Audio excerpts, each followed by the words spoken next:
विश्वगुरु, भारताचे निर्माते, विकास पुरुष आदरणीय प्रधानसेवक नरेंद्र मोदी यांना वाढदिवसाच्या हार्दिक शुभेच्छा।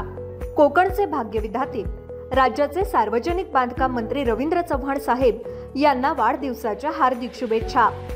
मुरबाडचे लोकप्रिय कार्यसम्राट आमदार किसनजी कथोरे यांना वाढदिवसाच्या हार्दिक शुभेच्छा। शुभेच्छुक किरण खंडू ठाकरे, कर्जत खालापूर विधानसभा अध्यक्ष।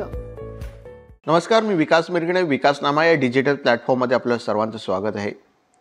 कर्जतच्या कायदा सुव्यवस्थेवर आज मोठ्या प्रमाणात प्रश्न निर्माण होताना दिसून येत आहे। 3 दिवसापूर्वी जे प्रकरण नेरळमध्ये घडलं आणि त्याची चर्चा संपूर्ण राज्यामध्ये सुरू झाली आणि त्याचा फटका आमदार महेंद्र थोरवेंना भविष्यामध्ये बसणार आहे।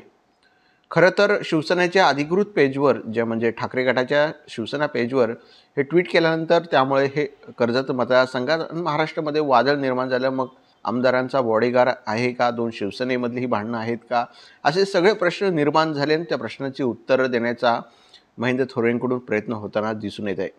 मात्र मूळ मुद्दा असा आहे की शिवसेनेने ट्विट केल्यानंतर मग ठाकरे गटाचे नेते असलेले भावी उमेदवारामध्ये चर्चेत असलेले नितीन सावंत यांनी मग पत्रकार परिषद घेऊन मग त्या शिवाजी सोनावळे जो आहे आरोपी आहे, ज्यांनी मारहाण केलेलं आहे, त्याच्यावर प्रकरण म्हणजे तो कसा तडीपार आहे वगैरे हे सगळे हे दाखवण्याचा प्रयत्न केला।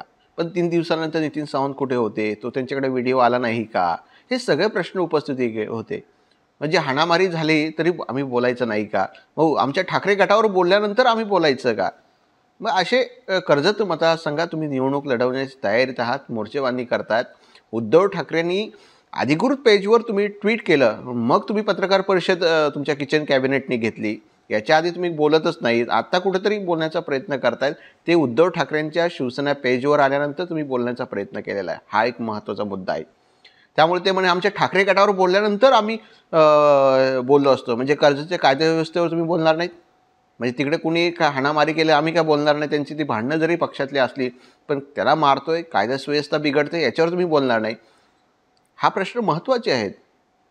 म्हणजे तुम्ही कायदा सुव्यवस्थेवर ज्यावेळेला ठाकरे गटावर बोलले म्हणून कर्जतच्या ठाकरे गटावर बोलल्यानंतर तुम्ही तुमचं किचन कॅबिनेट आणि तुम्ही जागे झालात, हे चुकीचंच आहे। याच्यावर हे प्रश्न कर्जतकरांना याची उत्तर मिळायला गेली पाहिजे।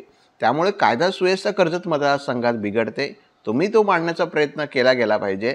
आणि हे जे कर्जतमध्ये घडतंय ते मांडण्याचा मूळ मुद्दा की तुम्ही ठाकरे गटावर आरोप झाले म्हणून बोलायला लागले। ज्यावेळी प्रसाद सावंत यांच्यावर हल्ला झाला त्यावेळेला तर कुणी शिवसेनेचे नेते काय बोलले नाही, आमदारांच्या विरोधात आम्हाला जायचं नाही या भूमिकेत असणारं त्यावेळेला कुठलाही नेता धावून आला नाही की त्याची चौकशी किंवा त्याच्या हॉस्पिटलला जाण्यासाठी।